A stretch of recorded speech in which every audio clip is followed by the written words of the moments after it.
여러분, 미국 국방부가 단 한 편의 보고서로 인해 발칵 뒤집혔다고 하면 믿으시겠습니까? 펜타곤 내부에서 주한미군 철수를 두고 극심한 갈등이 벌어졌습니다. 분석관들은 다양한 분석을 내놓았고 결국 회의장은 아수라장이 되고 말았는데요. 결국 국방부는 진실을 밝히기 위해 한 명의 분석가를 한국에 파견하게 됩니다. 그러나 그가 한국에서 마주한 현실은 모두의 예상을 완전히 뒤집는 것이었고 국방부 장관마저 경악하게 만들었죠. 대체 그는 한국에서 무엇을 본 걸까요? 지금부터 그가 밝혀낸 충격적인 진실이 시작됩니다. 안녕하세요. 저는 미국 국방부 전략 분석가 마이클 카터입니다. 그날 갑자기 긴급회의 소집 공문이 들어왔어요. 주제는 다름 아닌 주한미군 철수 검토였죠. 심장이 쿵 내려앉더군요. 회의실에 들어가니 이미 여러 동료들이 자리를 잡고 있었습니다. 그 중에서도 눈에 띄는 사람이 있었어요. 바로 에드워드 존슨이었죠. 저보다 5년 선배인 그는 동북아시아 담당 수석 분석관이었습니다. 저는 평소에도 한국에 대해 부정적인 시각을 갖고 있다는 걸 알고 있었어요. 역시나 회의가 시작되자마자 에드워드가 손을 들었습니다. 그는 주한미군 철수를 진지하게 고려해야 할 때라고 주장했어요. 현재 28,500명의 병력이 한국에 주둔하고 있는데 이제 그 필요성을 재검토해봐야 한다는 논리였죠.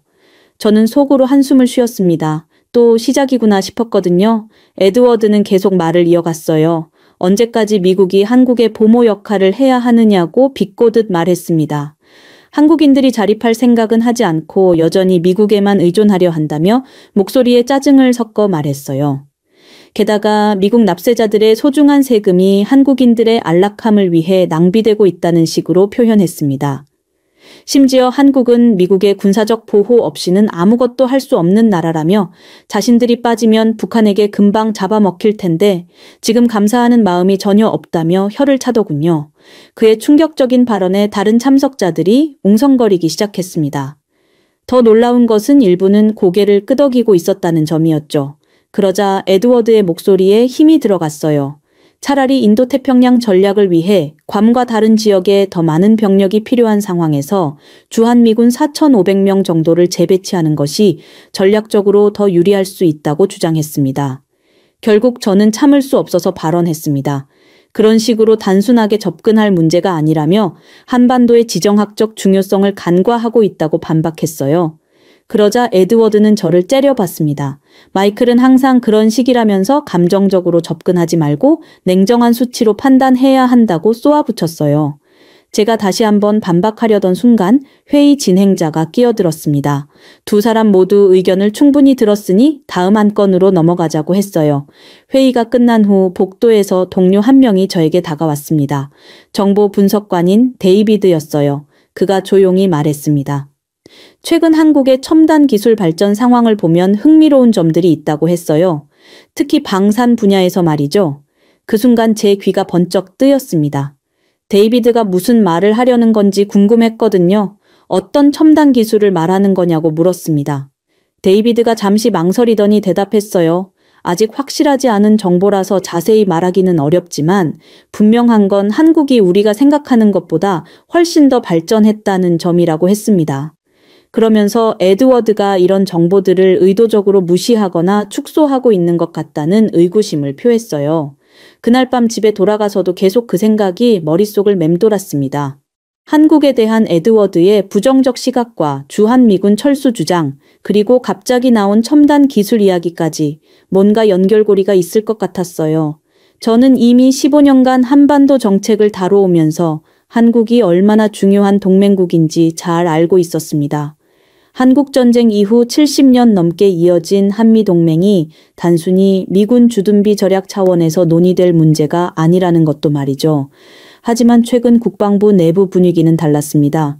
예산 압박과 인도태평양 전략 재편 필요성이 계속 제기되고 있었거든요. 그런 상황에서 에드워드 같은 사람들의 목소리가 점점 커지고 있었어요. 그날 이후 며칠 뒤 평소보다 일찍 출근해서 한국 관련 보고서를 검토하고 있는데 에드워드가 제 자리 근처를 지나갔어요. 그런데 이상하게도 들고 있던 서류 뭉치를 급히 가슴팍에 숨기더군요. 제가 고개를 들어 인사하려는 순간 그는 이미 자기 자리로 가버렸습니다. 점심시간에 화장실에서 우연히 에드워드와 마주쳤어요. 그가 전화통화를 하고 있더군요. 한국 방위비 분담금에 대한 이야기였는데 제가 알고 있는 자료와는 완전히 다른 수치를 말하고 있었습니다.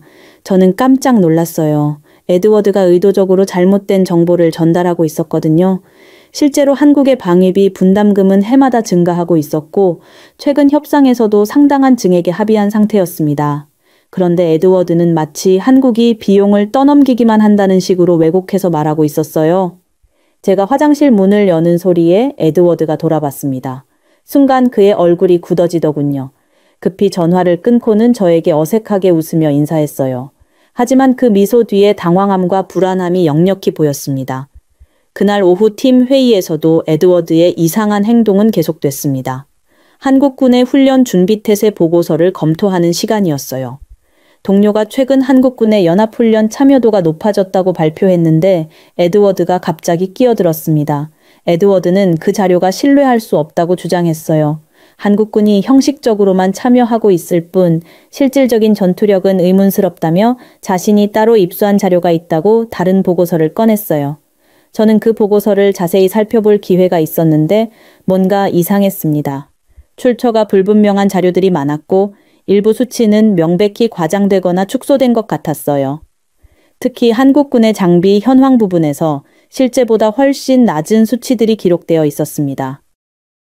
결국 저는 회의가 끝나고 저는 에드워드에게 그 자료의 출처를 물어봤습니다. 그런데 그가 또 애매하게 넘어가더군요. 다양한 경로를 통해 입수한 것이라며 구체적인 설명을 피했어요. 제가 더 자세히 묻자 갑자기 다른 업무가 있다며 자리를 떴습니다. 그날 밤 집에서 저는 계속 생각에 잠겼어요. 에드워드의 행동들이 단순한 개인적 편견을 넘어선 것 같았거든요. 마치 의도적으로 한국에 대한 부정적 자료만을 수집하고 있는 것처럼 보였습니다. 다음 날 아침 일찍 사무실에 나가서 에드워드가 언급했던 한국의 방위비 분담금 관련 수치들을 다시 살펴봤어요. 역시나 그가 말한 내용과 실제 자료 사이에는 상당한 차이가 있었어요. 저는 이런 상황을 상급자에게 보고해야 하나 고민했습니다. 하지만 확실한 증거 없이 동료를 의심한다고 말하기는 어려웠어요. 게다가 에드워드는 저보다 선배이고 부서 내에서 영향력도 컸거든요. 그런데 그날 이후 이상한 일들이 벌어지기 시작했어요. 제가 작성한 한국 관련 긍정적 보고서들이 상부에 올라가기 전에 자꾸 수정을 요구받았습니다. 에드워드가 직접 나서서 제 보고서에 문제가 있다고 지적하는 경우가 많아졌어요. 어느 날은 제가 한국의 최신 방산 기술에 대해 작성한 보고서를 에드워드가 보더니 과장되었다고 했어요. 한국의 기술력을 너무 높게 평가했다면서 다시 작성하라고 지시했습니다. 저는 점점 고립되어 가고 있었어요. 한국에 대한 객관적 분석을 하려고 할 때마다 에드워드의 방해가 있었고 제 의견은 묵살되는 경우가 많아졌습니다. 밤늦게 사무실에 혼자 남아서 자료를 정리하고 있을 때였습니다. 갑자기 누군가 제 뒤에서 말을 걸었어요. 에드워드였습니다. 그가 저에게 한국 문제에 너무 감정적으로 접근하지 말라고 조언했어요.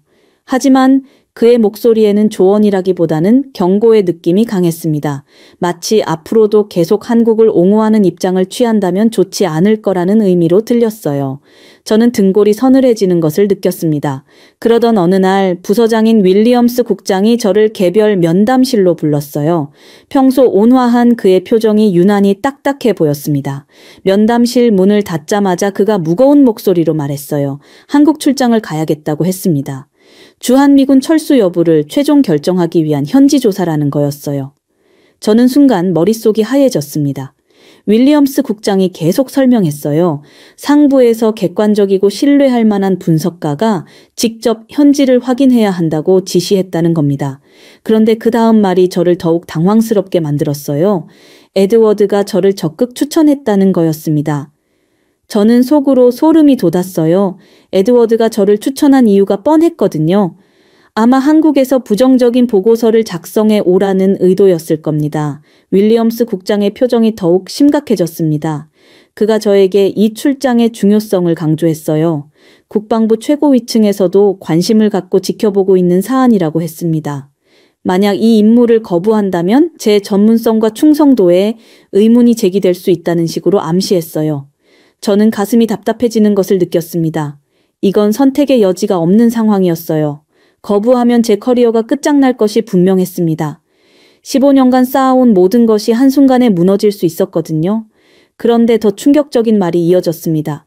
윌리엄스 국장이 이번 출장 결과에 따라 제 향후 보직이 결정될 거라고 했어요. 좋은 성과를 거두면 승진 기회가 있지만 그렇지 못하면 다른 부서로 전출될 수도 있다는 경고였습니다. 저는 목구멍이 메마르는 것을 느꼈어요. 이게 바로 에드워드가 노린 것이었구나 싶었습니다. 저를 한국으로 보내서 딜레마에 빠뜨리려는 거였어요. 한국 출장을 거부하면 제 커리어는 끝장입니다. 하지만 가게 되면 에드워드의 의도대로 움직여야 하는 상황에 처할 수도 있었어요. 윌리엄스 국장이 결정이 났느냐고 물었습니다. 저는 잠시 침묵했다가 대답했어요. 한국 출장을 가겠다고 했습니다. 윌리엄스 국장이 다음 주 출발 예정이라고 했어요. 일정이 너무 촉박했지만 거부할 수 없었습니다. 그렇게 출장이 확정되고 나서 저는 한국에 대한 자료들을 다시 검토하기 시작했습니다. 그런데 이상한 일이 벌어졌어요. 제가 평소 신뢰하던 한국 국방력 관련 보고서들이 서로 완전히 다른 내용을 담고 있었습니다. 어떤 자료는 한국이 미군 철수 후에도 충분히 자국을 방어할 수 있다고 평가했지만 다른 자료는 여전히 미군의 도움 없이는 북한의 위협에 대응하기 어렵다고 분석하고 있었어요. 특히 혼란스러웠던 건 한국의 최신 무기 시스템에 대한 평가였습니다. KF-21 전투기의 성능을 다룬 보고서만 해도 3가지 버전이 있었어요. 첫 번째는 KF-21이 북한의 공중 위협에 충분히 대응할 수 있는 우수한 전투기라고 평가했습니다. 두 번째는 아직 실전 배치 초기 단계라 성능을 확신하기 어렵다고 했어요. 세 번째는 아예 기술적 한계가 많아 실효성이 의문스럽다고 혹평했습니다. 저는 책상에 앉아서 이 3개의 보고서를 번갈아 보며 머리를 감쌌어요. 같은 무기 시스템을 놓고 어떻게 이렇게 다른 평가가 나올 수 있는 건지 이해할 수 없었거든요. 현무 미사일에 대한 자료도 마찬가지였습니다. 한 보고서는 현무3과 현무4가 북한의 핵시설과 주요 군사시설을 정확히 타격할 수 있는 강력한 무기라고 했어요. 하지만 다른 자료는 사거리와 정확도에 한계가 있어 제한적인 효과만 기대할 수 있다고 분석했습니다. 저는 점점 의심스러워졌어요. 더 자세히 살펴보니 패턴이 보이기 시작했습니다. 한국의 국방력을 부정적으로 평가한 보고서들의 출처를 추적해보니 대부분 에드워드가 관여된 것들이었어요. 반면 긍정적인 평가를 담은 보고서들은 다른 부서나 외부 기관에서 작성된 것들이었습니다. 저는 가슴이 두근거리는 것을 느꼈어요. 에드워드가 정말로 한국 관련 정보를 체계적으로 왜곡하고 있다는 확신이 들었거든요. 그날 오후 부서 회의가 있었어요. 제 한국 출장에 대한 브리핑이 주제였습니다. 윌리엄스 국장이 회의를 주재했고 에드워드도 참석했어요. 회의가 시작되자 에드워드가 먼저 발언했습니다. 마이클이 한국에서 확인해야 할 핵심 사항들을 정리해 왔다고 하면서 자신만의 체크리스트를 제시했어요. 그 내용을 들어보니 모두 한국의 약점이나 부족한 점들을 찾아내라는 것들이었습니다. 에드워드는 한국군의 전투 준비 태세가 실제로는 허술할 가능성이 높다고 주장했어요. 특히 예비군 훈련 수준이나 장비 정비 상태 같은 부분에서 문제점이 발견될 거라고 예측했습니다. 저는 속으로 화가 났어요. 에드워드가 아예 결론을 미리 정해놓고 저에게 그 결론에 맞는 증거만 찾아오라고 하는 것 같았거든요. 윌리엄스 국장이 저에게 의견을 물었어요. 저는 잠시 망설였습니다. 에드워드의 의견에 반박하면 또 다른 갈등이 생길 것 같았거든요. 하지만 제 전문가로서의 양심을 저버릴 수는 없었어요. 저는 조심스럽게 말했습니다. 한국의 국방력에 대해서는 상반된 평가들이 존재하는 만큼 현지에서 직접 확인하는 것이 중요하다고 했어요. 미리 결론을 정해놓고 가는 것보다는 열린 마음으로 객관적 사실들을 파악해야 한다고 강조했습니다.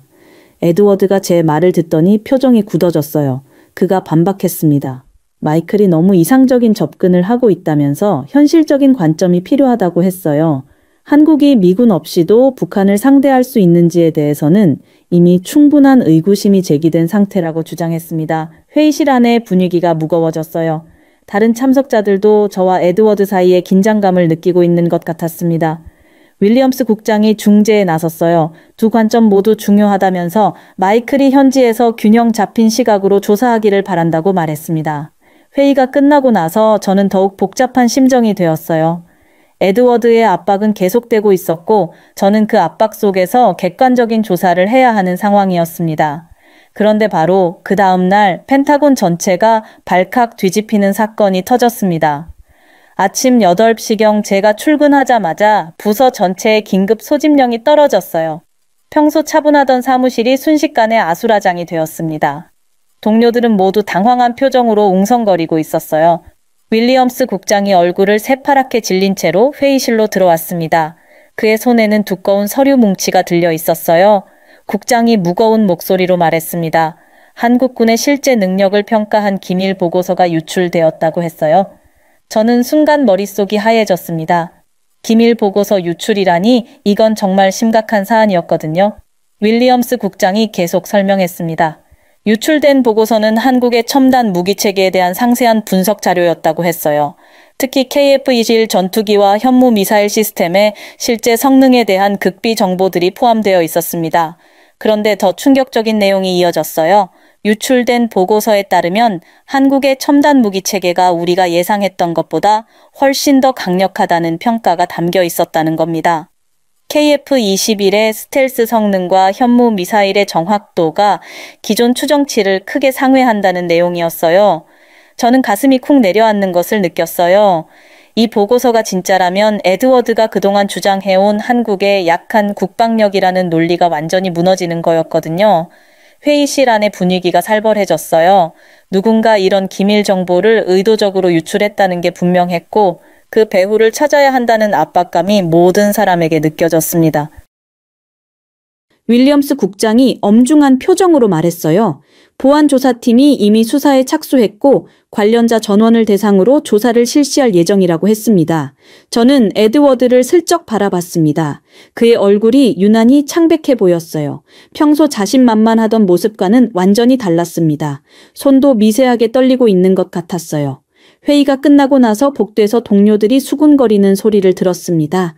누군가가 말하기를 이번 유출 사건이 단순한 실수가 아니라 의도적인 정보 조작과 관련이 있을 수 있다고 했어요.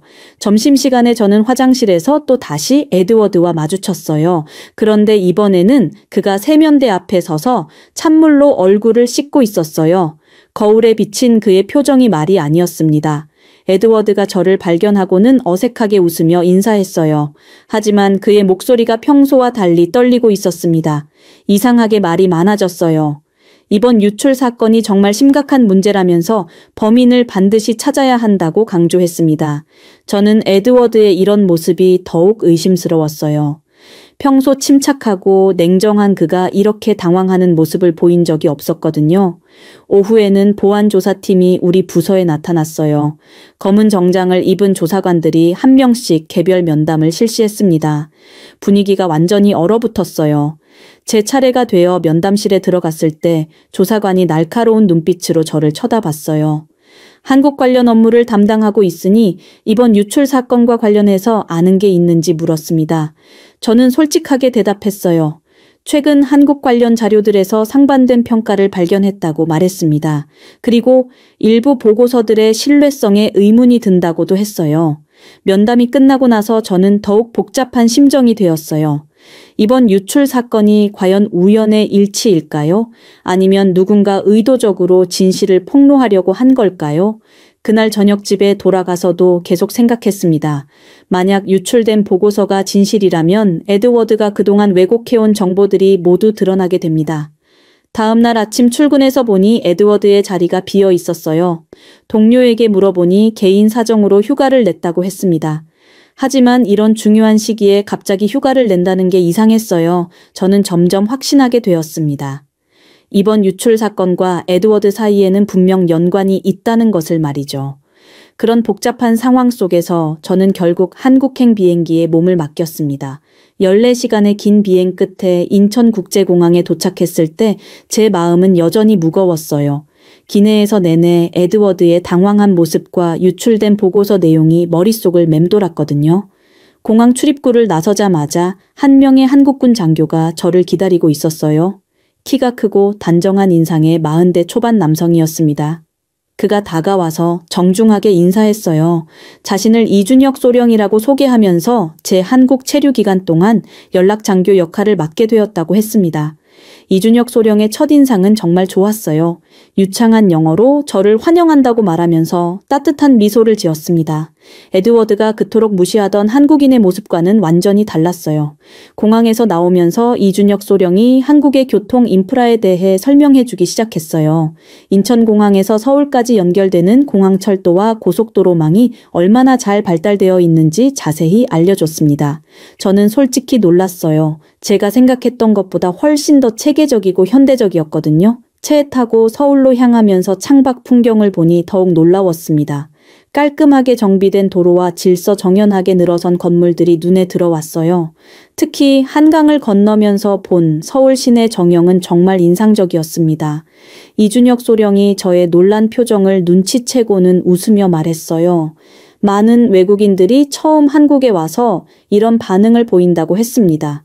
한국의 발전 속도가 워낙 빨라서 해외에서는 아직 그 변화를 제대로 파악하지 못하는 경우가 많다고 설명했어요. 저는 속으로 당황했습니다.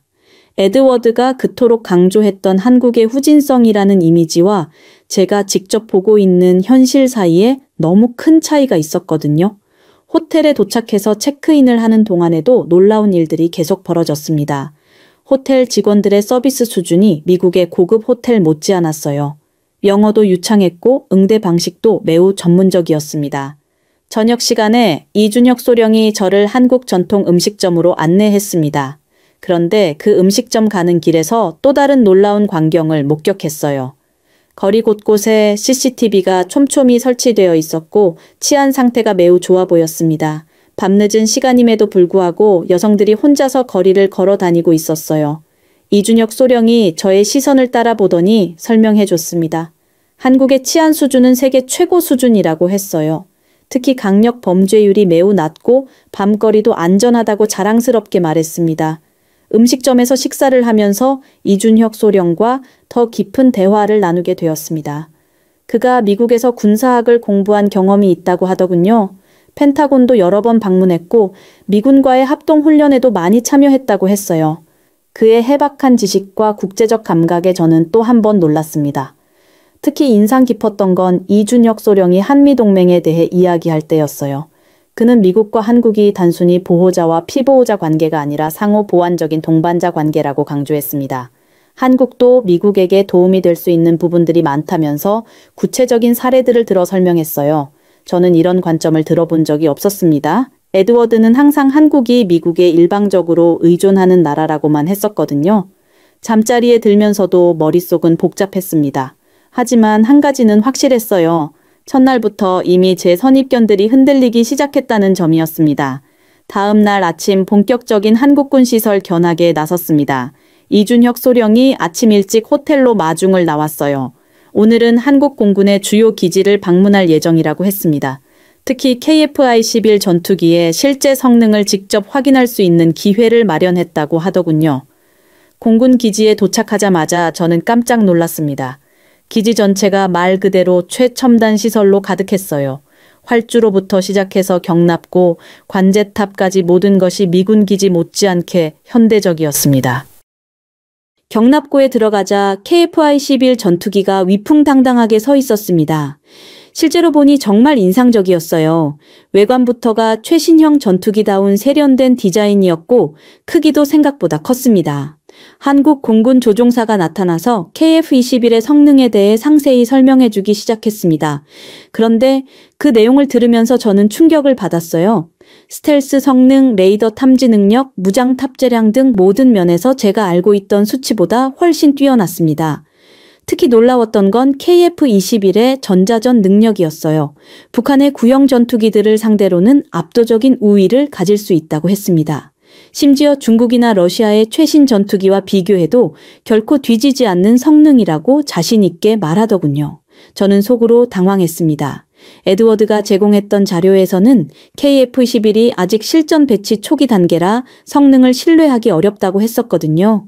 이어서 현무 미사일 시스템을 보러 갔습니다. 미사일 발사대를 직접 보는 순간 저는 입을 다물 수 없었어요. 현무 3과 현무 4의 실물은 정말 거대했고 위압적이었습니다. 발사대도 완전히 자동화되어 있어서 신속한 발사가 가능해 보였어요. 현무 미사일 담당 장교가 설명해준 성능 수치들은 더욱 충격적이었습니다. 사거리와 정확도가 제가 알고 있던 것보다 훨씬 뛰어났어요. 특히 현무사의 경우 북한의 주요 군사시설은 물론 핵시설까지도 정확히 타격할 수 있다고 했습니다. 오후에는 한국군의 실제 훈련 모습을 참관할 수 있었습니다. 연합 전술 훈련이었는데 육군, 해군, 공군이 함께 참여하는 대규모 훈련이었어요. 훈련 규모와 수준을 보고 저는 또 한 번 놀랐습니다. 특히 인상 깊었던 건 한국군의 전술 수준이었어요. 각 군 간의 협조가 완벽했고 지휘체계도 매우 체계적이었습니다.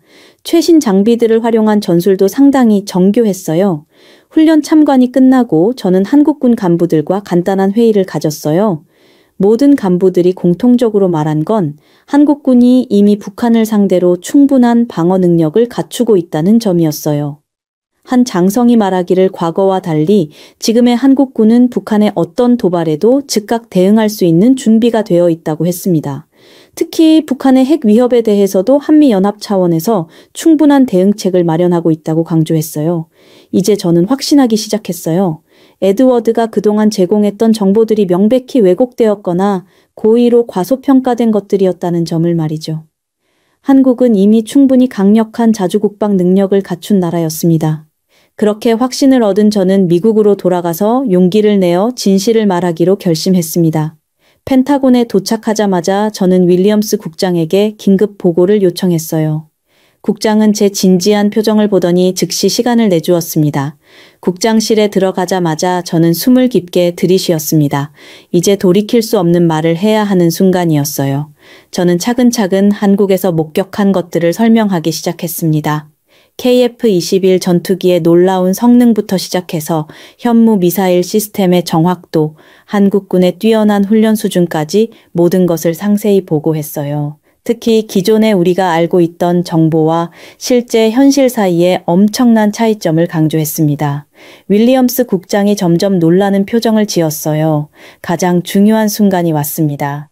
저는 용기를 내어 에드워드의 정보 왜곡 의혹에 대해서도 언급했어요. 한국 관련 자료들이 체계적으로 과소평가되거나 왜곡되었을 가능성이 높다고 보고했습니다. 윌리엄스 국장의 표정이 심각해졌습니다. 그가 저에게 이런 중대한 내용을 정식 보고서로 작성해서 제출하라고 지시했어요. 그 후 며칠간 저는 밤낮 없이 보고서 작성에 매달렸어요. 한국에서 촬영한 사진들과 수집한 자료들을 바탕으로 객관적이고 상세한 보고서를 만들었습니다. 보고서에서 가장 중요하게 다룬 부분은 주한미군의 역할, 재정의였습니다. 한국이 이미 충분한 자주국방 능력을 갖추고 있다면 미군의 역할도 단순한 방어에서 더 넓은 전략적 파트너십으로 발전해야 한다고 제안했어요. 완성된 보고서를 제출하고 나서 저는 긴장했습니다. 과연 상부에서 어떤 반응을 보일지 알 수 없었거든요. 며칠 뒤 놀라운 소식이 전해졌습니다. 국방부 최고위층에서 제 보고서를 높이 평가했다는 거였어요. 특히 현지에서 직접 확인한 객관적 정보들이 매우 유용하다고 판단했다고 했습니다. 더 놀라운 건 국방부에서 주한미군 철수 계획을 전면 재검토하기로 결정했다는 점이었어요. 제 보고서가 그 결정에 중요한 영향을 미쳤다고 윌리엄스 국장이 알려줬습니다. 대신 한미 간 새로운 형태의 군사협력 방안을 모색하기로 했다고 했어요. 단순한 주둔이 아니라 첨단 기술 공유, 합동 훈련 강화, 전략적 파트너십 확대 등 더 발전된 형태의 동맹 관계를 구축한다는 계획이었습니다. 에드워드는 결국 다른 부서로 전출되었어요. 정보 왜곡 의혹에 대한 내부 조사 결과는 공개되지 않았지만 그의 갑작스러운 전출이 모든 걸 말해주는 것 같았습니다. 저는 이번 경험을 통해 많은 것을 배웠어요. 무엇보다 선입견과 편견이 얼마나 위험한지 깨달았습니다. 또한 진정한 동맹이란 일방적인 보호관계가 아니라 상호 존중과 신뢰를 바탕으로 한 협력 관계라는 것도 알게 되었어요. 몇 달 후 저는 승진 발표를 받았어요. 한국 출장에서의 성과를 인정받아 한반도 정책 담당 수석 분석관으로 임명되었습니다. 이제 저는 확신합니다. 진실은 언제나 승리한다는 것을 말이죠. 비록 에드워드 같은 사람들이 진실을 왜곡하려 해도 결국은 현실이 모든 것을 드러내게 됩니다. 여러분은 중국에서 방영된 단 하나의 방송이 14억 국민의 생각을 완전히 바꿀 수 있다는 사실을 믿으시나요? 시진핑 주석의 특별 지시로 중국 CCTV에서 제작된 한 특별 방송이 전국에 강제로 방영되었습니다. 모든 국민들은 강제로 이 방송을 의무적으로 시청해야 했죠. 그리고 이후 이 방송은 중국 전역에 엄청난 논란을 불러일으켰고 급기야 중국 정부는 직접 한국에 취재팀을 보내 더 많은 증거들을 가져오도록 지시합니다. 하지만 한국에서 취재를 마치고 돌아온 취재팀장의 보고는 모두의 예상을 완전히 뒤엎어버리고 마는데요. 대체 그는 한국에서 무엇을 보고 돌아왔을까요? 지금부터 그가 가져온 놀라운 진실을 만나보시죠. 안녕하세요. 저는 중국 CCTV의 기자 리웨이입니다. 그날은 시진핑 주석이 전국의 방송국에 특별한 지시를 내린 날이었어요. 중국의 찬란한 역사와 전통 문화의 우수성을 알리는 프로그램을 제작하라는 것이었죠. 사실 저는 그때까지만 해도 저는 한국에 대해 특별한 관심이 없었어요. 그저 이웃한 작은 나라 정도로만 생각했죠. 하지만 제 동료 장웨이는 달랐습니다. 평소에도 한국을 탐탁치 않게 여기던 그였어요. 장웨이는 특히 역사 분야 전문가로서 자부심이 강했습니다. 그런 그가 한국을 좋아하지 않게 된 이유 중 하나는 몇 년 전 한국의 역사 왜곡 논란 때문이었어요. 한국이 동북공정이나 고구려사를 두고 중국과 갈등을 빚었던 시기, 장웨이는 이를 매우 심각하게 받아들였습니다. 또한 최근 들어 한국의 전통 문화가 세계적으로 주목받자 일부 중국 네티즌들이 한국이 중국 문화를 도용했다며 반발하는 움직임이 있었는데 장웨이도 이런 의견에 동조하고 있었어요.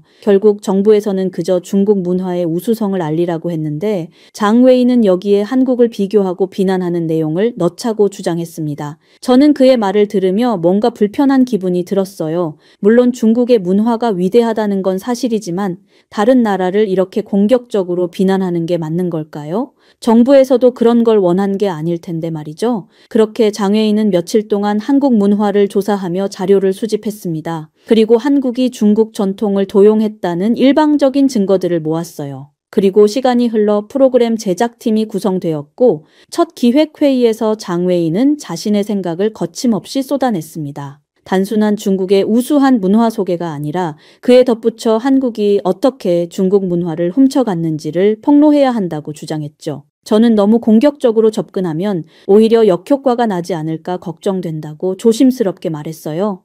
하지만 장웨이는 진실을 말하는 것이 무엇이 잘못된 것이냐며 핏대를 세우며 반박했습니다. 한국이 중국을 기만하고 있는데 가만히 있을 수 없다는 거였어요. 한때는 우리의 속국으로 머리를 숙이던 놈들이 양심도 없이 저희를 까내리려고 안달이 났다면서 말입니다. 그에 반한 감정은 이미 극에 달한 상태였죠. 그는 한국인들이 작고 보잘것없는 나라면서 중국의 위대한 문화를 도둑질한다고 생각하고 있었으니까요. 결국 오랜 회의 끝에 장웨이의 방향으로 프로그램 기획이 확정되었습니다. 이후 제작이 시작되자 장웨이의 과격함은 더욱 심해졌습니다. 그는 한국인들의 인성까지도 공격하기 시작했어요. 장웨이는 한복이 중국 한푸의 조악한 모방품이라고 했습니다. 김치도 중국 파오차이를 훔쳐서 맛없게 만든 것이라고 비하했어요. 심지어 한국 전통 건축은 중국 건축의 열등한 복사본이라며 조롱했습니다. 그의 말투는 점점 더 공격적이고 모욕적이 되어 갔어요.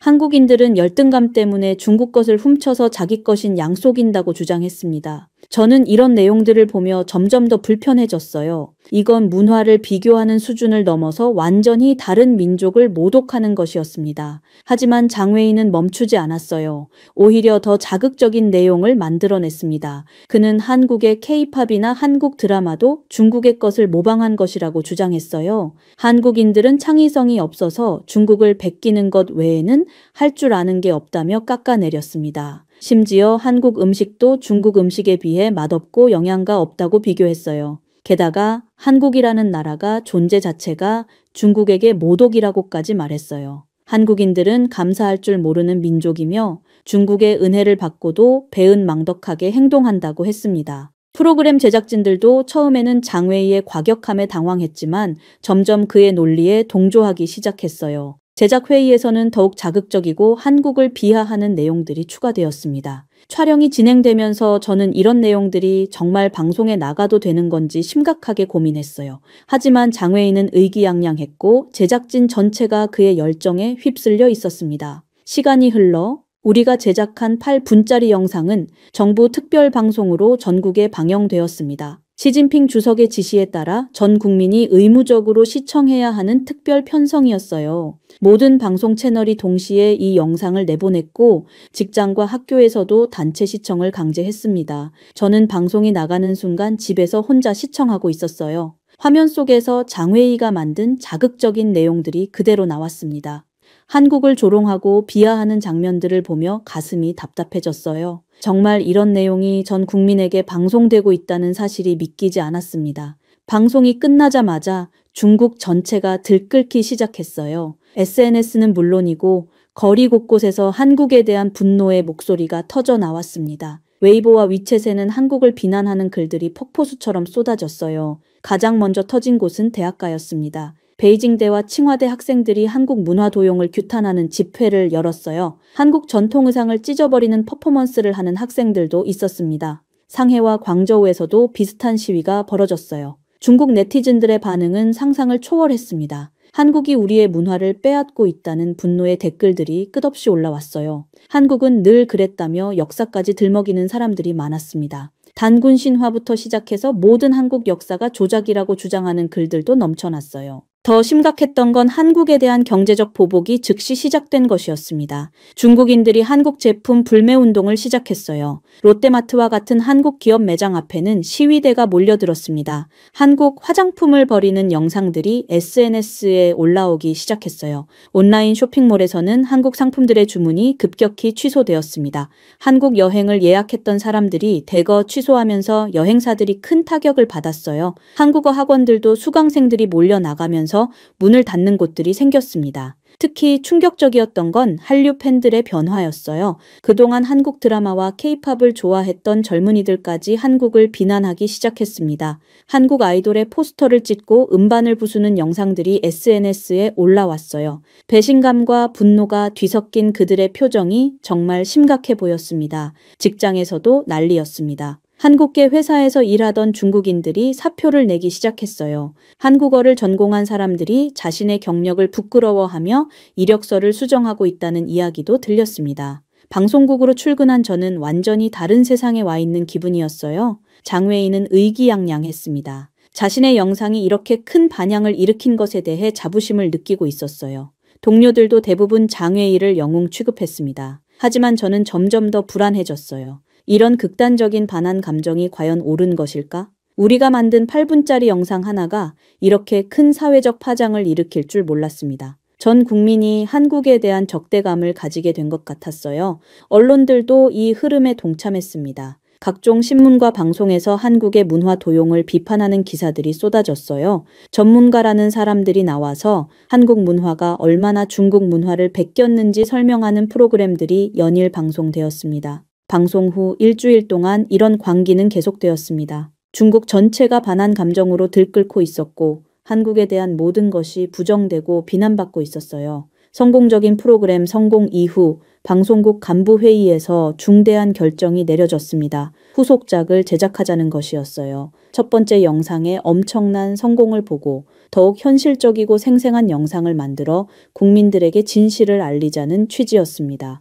회의실 분위기는 열기로 가득했어요. 모든 임원들이 이번 기회를 놓치지 말자며 적극적으로 나섰습니다. 장웨이는 자신만만한 표정으로 후속 기획안을 발표했어요. 이번에는 직접 한국에 가서 취재하자는 것이었습니다. 프로듀서가 저를 쳐다보며 말했어요. 리웨이가 직접 한국에 가서 현지 취재를 해오면 더욱 설득력 있는 프로그램이 될 것이라고요. 저는 그 순간 가슴이 철렁 내려앉았습니다. 한국에 가서 무엇을 해야 하는지 뻔히 보였거든요. 장웨이는 제게 구체적인 미션을 주었습니다. 한국의 박물관과 전통 문화 시설을 돌아다니며 중국 문화를 도용한 증거들을 찾아오라는 것이었어요. 한복과 한푸의 유사점, 김치와 파오차이의 연관성, 한국 전통 건축에서 중국의 영향을 받은 부분들을 영상으로 담아오라고 했습니다. 저는 그 말을 들으며 속이 메스꺼웠어요. 이미 결론을 정해놓고 그에 맞는 증거만 찾아오라는 것이었으니까요. 하지만 거부할 수 없었습니다. 이미 프로그램은 큰 성공을 거뒀고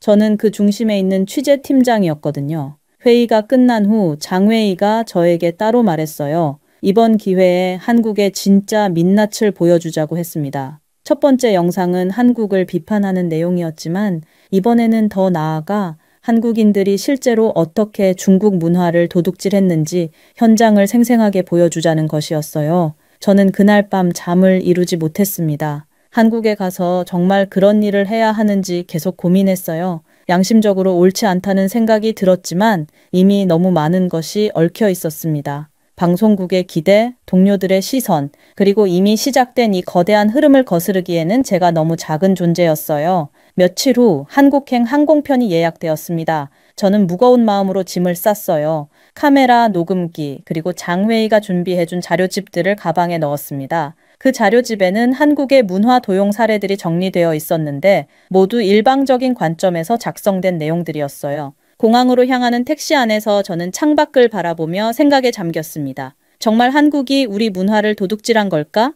아니면 우리가 편견에 사로잡혀 있는 건 아닐까? 하지만 이미 14억 중국인이 그렇게 믿고 있었고 저는 그들의 믿음을 더욱 확고하게 만들어줄 증거를 찾아야 하는 임무를 맡고 있었어요. 공항에 도착해서 체크인을 하는 동안에도 마음은 편치 않았습니다. 주변 사람들이 저를 알아보고 응원의 말을 건네기도 했어요. 한국의 진실을 밝혀달라고, 우리 문화를 지켜달라고 말하는 사람들을 보며 더욱 부담감이 커졌습니다. 탑승 게이트에서 기다리는 동안 휴대폰으로 한국 관련 뉴스들을 읽어봤어요. 여전히 반한 감정은 뜨거웠고 사람들은 제가 가져올 후속 영상을 기대하고 있었습니다. 댓글들을 읽을수록 저는 점점 더 긴장됐어요. 이후 마침내 인천공항에 도착했을 때 저는 한국 땅을 처음 밟는 묘한 기분을 느꼈습니다. 공항은 생각보다 깔끔하고 현대적이었어요. 입국 심사를 받으며 심사관이 중국어로 안녕하세요 라고 인사하는 모습이 인상적이었습니다. 제가 예상했던 것과는 다른 느낌이었어요. 호텔에 짐을 풀고 나서 곧바로 첫 번째 목적지인 국립중앙박물관으로 향했습니다. 지하철을 타고 가면서 한국어 안내방송을 들으니 신기했어요. 역시 한자어가 많이 섞여 있어서 어느 정도 이해할 수 있었습니다. 박물관에 도착해서 입구에 들어서자 예상치 못한 광경이 펼쳐졌습니다. 한국의 역사와 문화를 체계적으로 정리해 놓은 전시실들이 정말 잘 만들어져 있었어요. 각 시대별로 유물들이 세세하게 분류되어 전시되어 있었고 설명도 한국어, 영어, 중국어, 일본어로 친절하게 적혀 있었습니다. 저는 한복 전시 코너로 향했습니다. 장회의가 한복이 중국 한풀을 베낀 것이라고 주장했던 부분을 확인하려고 했어요. 하지만 전시실에 들어선 순간 제가 예상했던 것과는 완전히 달랐습니다. 한복의 역사와 발전 과정이 시대순으로 정리되어 있었고 각 시대의 특징과 변화 과정이 자세히 설명되어 있었어요. 한복이 중국 문화에 영향을 받았다는 것은 인정하면서도 한국만의 독특한 발전 과정과 특성을 가지고 있다는 점이 명확하게 제시되어 있었습니다. 특히 저를 놀라게 한 것은 전시의 객관성이었어요. 한국이 중국, 몽골 그리고 다른 나라들로부터 영향을 받았다는 점을 숨기지 않고 당당히 설명하고 있었습니다. 동시에 그런 영향을 받아서 한국만의 독특한 문화로 발전시켰다는 과정도 논리적으로 설명하고 있었어요. 다음 코너는 한국의 식문화 전시실이었습니다. 김치에 대한 설명을 보려고 갔는데 여기서도 또 놀랐어요. 김치의 기원에 대해 중국의 절차에나 다른 나라의 발효채소 요리로부터 영향을 받았다는 것을 인정하고 있었거든요. 하지만 동시에 김치가 어떻게 한반도의 기후와 환경에 맞게 발전했는지 그리고 수백 년에 걸쳐 한국인들의 생활 속에서 어떻게 독특한 형태로 발달했는지를 상세히 설명하고 있었습니다. 김치를 담그는 과정부터 보관 방법, 그리고 지역별 차이까지 정말 세밀하게 연구된 것이 느껴졌어요. 전통 음악 코너에서도 비슷한 경험을 했습니다. 한국 전통 음악이 중국 음악에 영향을 받았다는 것을 솔직하게 인정하면서도 한국만의 고유한 특성과 발전 과정을 자세히 설명하고 있었어요. 가야금, 거문고 같은 악기들의 역사와 제작 과정을 보니 정말 오랜 시간에 걸쳐 발달해온 것이 느껴졌습니다. 저는 박물관을 돌아다니면서 점점 더 당황스러워졌어요. 제가 중국에서 들었던 정보와는 완전히 다른 모습이었거든요. 한국이 다른 나라의 영향을 부정하거나 숨기려 하지 않고 오히려 그런 영향을 인정하면서도 자신들만의 독특한 문화로 발전시켜 왔다는 점을 당당하게 보여주고 있었어요. 더 놀라웠던 것은 박물관의 운영 방식이었습니다. 다양한 연령대의 사람들이 방문하고 있었고 해설사들이 정말 전문적이고 객관적으로 설명하고 있었어요. 아이들부터 노인들까지 모두 진지하게 전시를 관람하고 있는 모습을 보니 한국인들이 자신들의 역사와 문화에 대해 얼마나 깊이 관심을 가지고 있는지 알 수 있었습니다. 한국사 전시실에서는 한국의 고대사부터 현대사까지의 흐름을 볼 수 있었어요. 고구려, 백제, 신라의 역사부터 조선 왕조, 그리고 일제강점기와 현대사까지 각 시대의 유물들과 기록들이 정말 체계적으로 보존되어 있었습니다. 특히 인상적이었던 것은 어려운 역사도 있는 그대로 전시하고 있다는 점이었어요. 다른 나라와의 갈등이나 어두운 역사도 숨기지 않고 객관적으로 제시하고 있었습니다. 이런 모습을 보니 한국이 역사를 얼마나 진지하게 대하고 있는지 알 수 있었어요. 박물관을 나오면서 저는 머릿속이 복잡해졌습니다. 장웨이가 만들었던 영상의 내용과는 너무나 다른 모습이었거든요. 한국이 중국 문화를 단순히 도용했다고 하기에는 너무 복잡하고 깊은 역사와 문화를 가지고 있었어요. 저녁에 호텔로 돌아와서 오늘 본 것들을 정리하려고 했지만 쉽지 않았습니다. 제가 가져온 자료집의 내용과 실제로 본 것 사이에는 큰 차이가 있었어요. 과연 내가 무엇을 보고 왔다고 보고해야 할까? 이런 생각이 머릿속을 떠나지 않았습니다. 다음 날 아침 일찍 경복궁으로 향했습니다. 지하철에서 내려 궁궐 입구까지 걸어가는 동안 마음이 무거웠어요. 어젯밤 박물관에서 본 것들이 계속 머릿속을 맴돌았습니다. 과연 오늘은 어떤 것을 보게 될까 하는 긴장감도 있었어요. 경복궁 정문인 광화문에 도착했을 때 웅장한 규모에 먼저 놀랐습니다. 붉은 기둥과 화려한 단청이 인상적이었어요. 입장권을 끊고 들어가니 근정전까지 이어지는 넓은 광장이 펼쳐졌습니다. 건물 하나하나의 규모와 정교함이 정말 대단했어요. 가이드 투어에 참여해서 해설을 들으며 궁궐을 돌아다녔습니다. 해설사는 경복궁의 역사와 건축 양식에 대해 자세히 설명해 주었어요. 조선 왕조의 법궁으로서 600년의 역사를 가지고 있다고 했습니다. 건축 양식에서 중국의 영향을 받았다는 것도 솔직하게 인정하면서 설명했어요. 하지만 동시에 한국만의 독특한 특징들도 강조했습니다. 주변 산세와 조화를 이루는 배치, 한국의 기후에 맞춘 처마의 각도, 그리고 한국인의 미의식이 반영된 단청의 색채 등 중국 궁궐과는 분명히 다른 특색을 가지고 있다는 것을 느낄 수 있었어요. 근정전에 올라가서 내부를 보니 더욱 놀라웠습니다. 천장의 용 조각과 금칠된 장식들이 정말 정교했어요. 해설사는 이 모든 것이 임진왜란과 정유재란으로 소실된 후 재건된 것이라고 설명했습니다. 그 과정에서 얼마나 많은 노력과 기술이 들어갔는지 상상해보니 감탄이 절로 나왔어요. 경회루와 향원정까지 둘러보면서 저는 점점 더 복잡한 심정이 되었습니다. 이 모든 건축물들이 단순히 중국을 모방한 것이라고 하기에는 너무나 한국적인 특색을 가지고 있었거든요. 특히 자연과 조화를 이루려는 의도나 세부적인 장식에서는 분명히 다른 감성을 느낄 수 있었어요. 점심을 먹고 나서 창덕궁으로 이동했습니다. 창덕궁은 경복궁보다 더 자연 친화적으로 설계되었다는 설명을 들었어요. 실제로 들어가 보니 건물들이 지형의 자연스러운 흐름을 따라 배치되어 있었습니다. 인정전과 선정전을 둘러보면서 조선 왕들의 생활 공간을 엿볼 수 있었어요. 각 건물마다 고유한 기능과 의미가 있다는 것을 알게 되었습니다. 해설사는 창덕궁이 유네스코 세계문화유산으로 등재된 이유에 대해서도 자세히 설명해 주었어요. 특히 인상 깊었던 것은 후원이었습니다.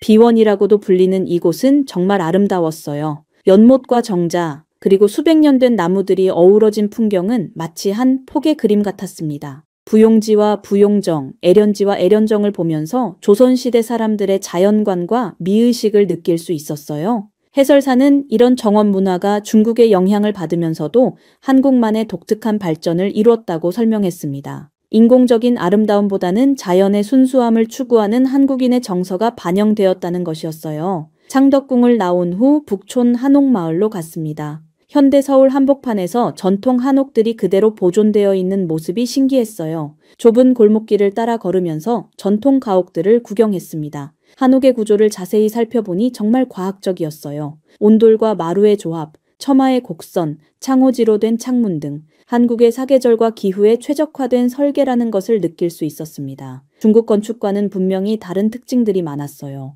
북촌에서 만난 한 할아버지는 자신의 집이 200년 넘은 한옥이라고 자랑스럽게 말씀하셨어요. 조상 대대로 이 집을 지키고 있다며 한옥의 장점에 대해 열심히 설명해 주셨습니다. 그분의 얼굴에서 자신의 문화에 대한 자부심을 느낄 수 있었어요. 저녁에는 인사동을 방문했습니다. 전통과 현대가 조화를 이룬 거리의 모습이 인상적이었어요. 전통 찻집, 고서점, 갤러리, 전통 공예품점들이 늘어서 있었습니다. 외국인 관광객들도 많았는데 모두 한국의 전통 문화에 관심을 가지고 있는 것 같았어요. 한 전통 찻집에 들어가서 차를 마시며 하루를 정리해 봤습니다. 오늘 본 것들은 어제 박물관에서의 경험과 맞닿아 있었어요. 한국이 다른 나라의 영향을 받았지만 그것을 자신들만의 방식으로 발전시켜 왔다는 것을 직접 눈으로 확인할 수 있었습니다. 특히 놀라웠던 것은 한국이 자신들의 문화유산을 보존하고 계승하기 위해 얼마나 많은 노력을 기울이고 있는지였어요. 궁궐의 복원, 한옥의 보존, 전통 문화의 현대적 계승 등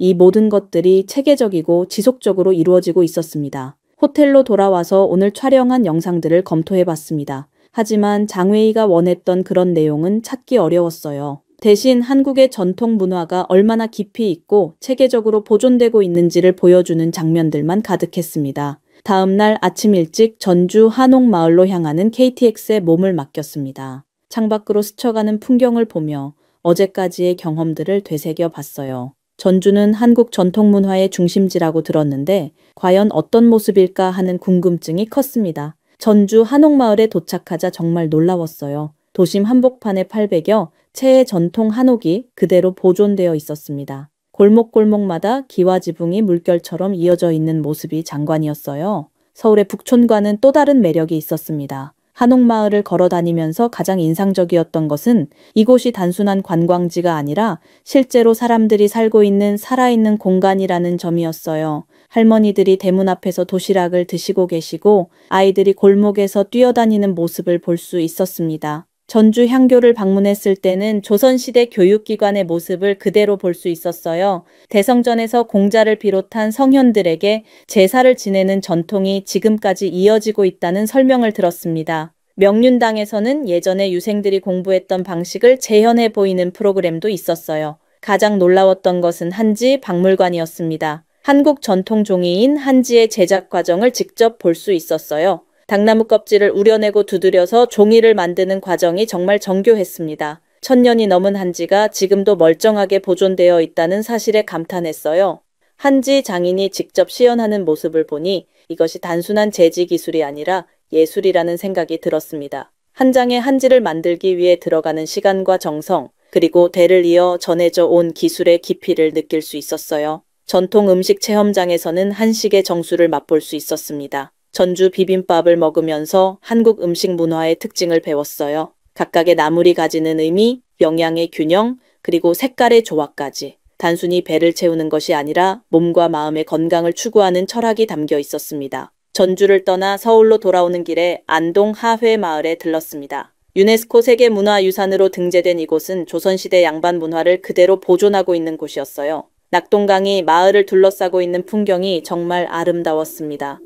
하회 마을에서는 전통 가옥의 구조와 생활 방식을 자세히 알 수 있었어요.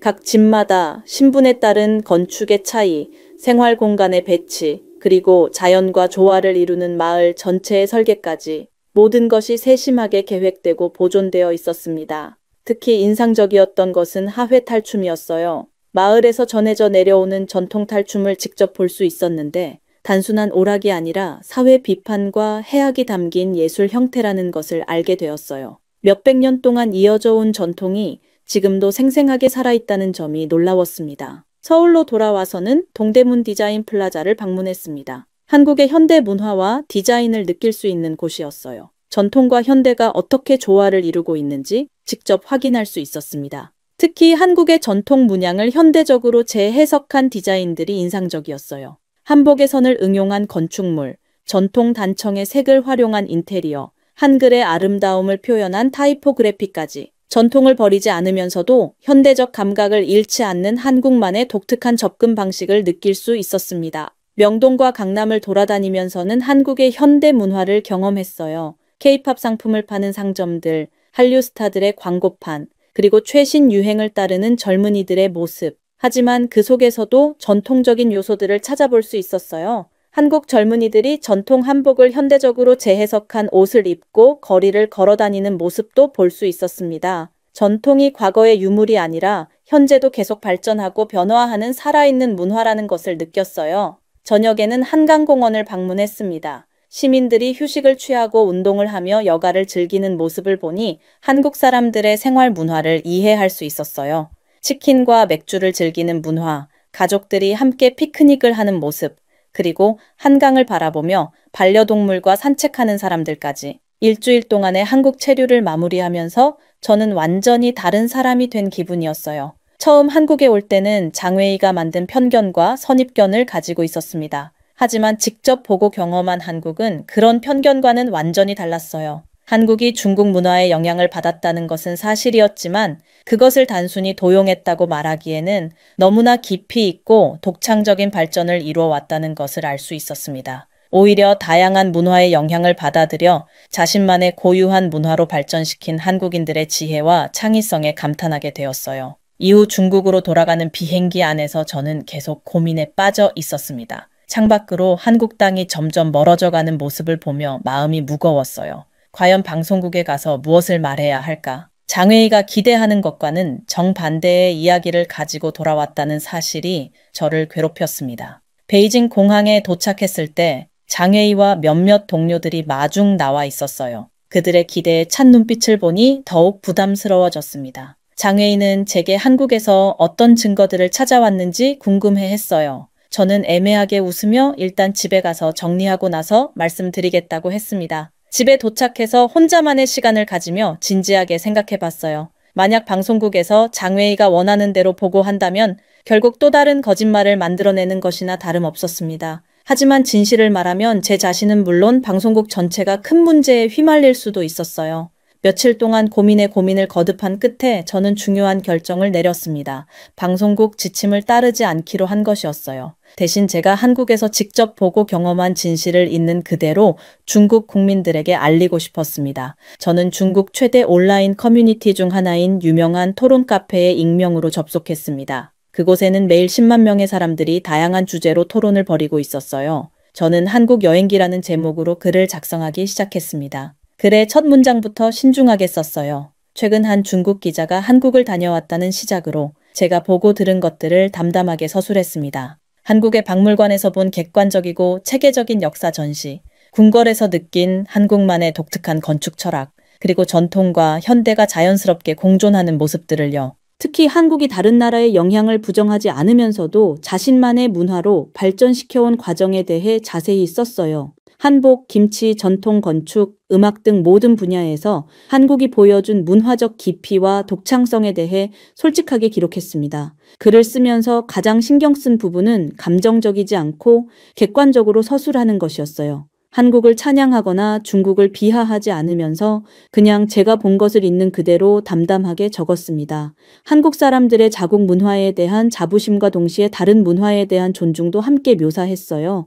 글 마지막 부분에서는 문화의 다양성과 상호 존중의 중요성에 대해 언급했습니다. 중국과 한국이 서로의 문화를 이해하고 존중할 때 더 나은 관계를 만들어갈 수 있다는 생각을 조심스럽게 표현했어요. 글을 다 쓰고 나서 발행 버튼을 누르기까지 한참을 망설였습니다. 이 글이 공개되면 돌이킬 수 없는 결과를 가져올 수도 있다는 것을 알고 있었거든요. 하지만 결국 진실을 말하는 것이 옳다는 신념으로 글을 게시했습니다. 처음에는 별다른 반응이 없었어요. 하지만 몇 시간이 지나면서 조회수가 급격히 늘기 시작했습니다. 댓글들도 하나둘씩 달리기 시작했어요. 처음에는 의심스러워하는 댓글들이 많았습니다. 또 다른 한국 찬양 글이 아니냐는 비판도 있었고요. 하지만 시간이 지나면서 분위기가 바뀌기 시작했어요. 실제로 한국을 다녀온 사람들이 나타나 제 글에 공감한다는 댓글을 달기 시작했습니다. 자신들도 비슷한 경험을 했지만 말하기 어려웠다는 사람들이 하나둘씩 목소리를 내기 시작했어요. 글이 화제가 되면서 다른 온라인 커뮤니티에도 퍼지기 시작했습니다. 웨이보, 위챗, 더우인 등 주요 플랫폼에서 제 글이 공유되고 토론되기 시작했어요. 조회수는 하루 만에 100만을 넘어섰고 댓글도 수천 개가 달렸습니다. 가장 놀라웠던 것은 댓글의 내용이었어요. 처음에는 비판적인 의견들이 많았지만 점점 더 많은 사람들이 제 글에 공감을 표하기 시작했습니다. 자신들도 한국에 대해 잘못 알고 있었던 것 같다는 댓글들, 문화의 차이를 인정하고 존중해야 한다는 의견들이 늘어났어요. 특히 젊은 세대들의 반응이 흥미로웠습니다. 그들은 더 개방적이고 객관적인 시각을 가지고 있었어요. 한류를 좋아했지만 최근에 반한 분위기 때문에 숨어있던 사람들이 용기를 내어 자신의 의견을 표현하기 시작했습니다. 며칠이 지나면서 제 글은 중국 인터넷에서 가장 핫한 토픽 중 하나가 되었어요. 언론사들도 이 현상에 주목하기 시작했습니다. 일부 매체에서는 익명의 글쓴이를 찾아내려고 하기도 했어요. 방송국에서도 이 소식을 들었을 것입니다. 장웨이로부터 연락이 왔지만 저는 받지 않았어요. 아직 제가 쓴 글이라는 것이 밝혀지지는 않았지만 곧 들통날 것 같다는 생각이 들었습니다. 하지만 저는 후회하지 않았어요. 오히려 많은 중국인들이 제 글을 통해 한국에 대해 다시 생각해보는 계기를 가지게 된 것에 보람을 느꼈습니다. 진실을 말하는 것이 때로는 어려울 수 있지만 그것이 결국 옳은 길이라는 확신이 들었어요. 그렇게 제 글이 인터넷에서 화제가 된 지 일주일이 지나자 중국 사회 전체에 놀라운 변화가 일어나기 시작했습니다. 처음에는 작은 물결이었지만 점점 더 많은 사람들이 한국에 대한 생각을 바꾸기 시작했어요. 가장 먼저 변화를 보인 것은 젊은 세대들이었습니다. 대학생들 사이에서 한국 문화에 대한 재평가가 시작되었어요. 베이징대, 칭화대, 복단대 등 주요 대학의 온라인 게시판에는 한중 문화 교류에 대한 건설적인 토론들이 올라오기 시작했습니다. 특히 인상적이었던 것은 한국학과 학생들의 반응이었어요. 그동안 주변의 시선 때문에 숨어 지내던 그들이 당당하게 자신의 전공에 대해 이야기하기 시작했습니다. 한국어를 배우는 것이 부끄러운 일이 아니라며 문화 간 소통의 중요성을 강조하는 학생들이 늘어났어요. 온라인 서점에서는 한국 관련 서적의 판매량이 급증했습니다. 한국 역사책, 문화 소개서, 여행 가이드북 등이 불티나게 팔렸어요. 사람들이 한국에 대해 제대로 알고 싶어 한다는 반증이었습니다. 여행업계에도 변화가 나타났어요. 한국 여행을 취소했던 사람들 중 일부가 다시 예약을 하기 시작했습니다. 여행사들은 한국의 전통 문화를 체험할 수 있는 프로그램을 새롭게 개발하기 시작했어요. 단순한 관광이 아니라 문화 교류에 초점을 맞춘 여행 상품 들이 인기를 끌었습니다. K-팝과 한국 드라마 팬들도 조심스럽게 다시 활동하기 시작했어요. 그들은 이전보다 더 성숙한 방식으로 한류를 즐기기 시작했습니다. 단순히 연예인을 좋아하는 것을 넘어서 한국 문화 전체에 대한 이해를 추구하는 모습을 보였어요. 학계에서도 변화가 일었습니다. 중국의 역사학자들과 문화 연구자들이 한중 문화 관계에 대해 더 객관적이고 균형 잡힌 연구를 시작했어요. 일부 대학에서는 한중 문화 비교 세미나를 개최하기도 했습니다. 더 놀라운 것은 중년층과 고령층의 변화였어요.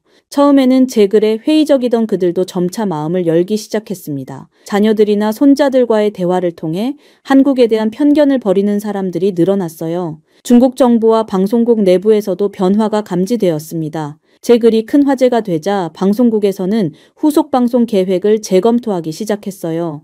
장웨이의 과격한 접근 방식에 대한 내부 비판이 일기 시작했습니다. 프로듀서는 저에게 연락을 취했지만 저는 여전히 피하고 있었어요. 하지만 방송국 내부에서 누군가 제가 그 글의 작성자라는 것을 눈치채기 시작한 것 같았습니다. 동료들의 시선이 미묘하게 달라진 것을 느낄 수 있었어요. 가장 큰 변화는 중국 언론의 논조였습니다. 처음에는 반한 감정을 부추기던 일부 매체들이 점차 중립적인 기사를 내기 시작했어요.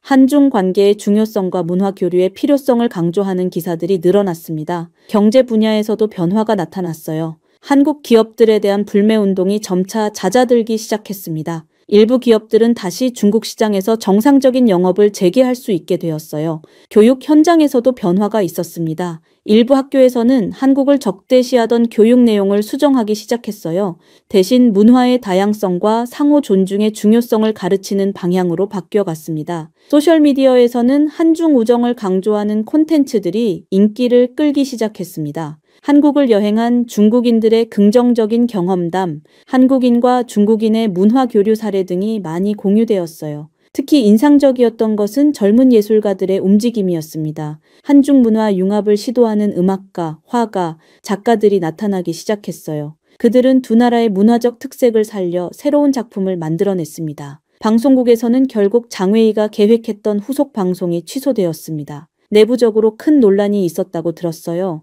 장웨이는 여전히 자신의 입장을 고수했지만 점점 더 많은 동료들이 그의 의견에 동조하지 않기 시작했습니다. 제가 그 글의 작성자라는 것이 방송국 내부에 알려진 것은 한 달 후였어요. 하지만 그때는 이미 사회 분위기가 많이 바뀐 상태였습니다. 오히려 제가 용기 있는 일을 했다고 평가하는 동료들이 많았어요. 중국 정부도 이런 변화를 인정할 수밖에 없었습니다. 민간의 여론이 너무 크게 바뀌었기 때문이었어요. 공식적으로는 언급하지 않았지만 한국에 대한 정책도 조금씩 온건해지기 시작했습니다. 제 작은 글 하나가 이렇게 큰 변화를 가져올 줄은 정말 몰랐어요. 하지만 이것은 단순히 제 글 때문만은 아니었습니다. 많은 중국인들이 마음속으로는 진실을 알고 싶어 했고 제 글이 그런 갈증을 해소해준 계기가 된 것이었어요.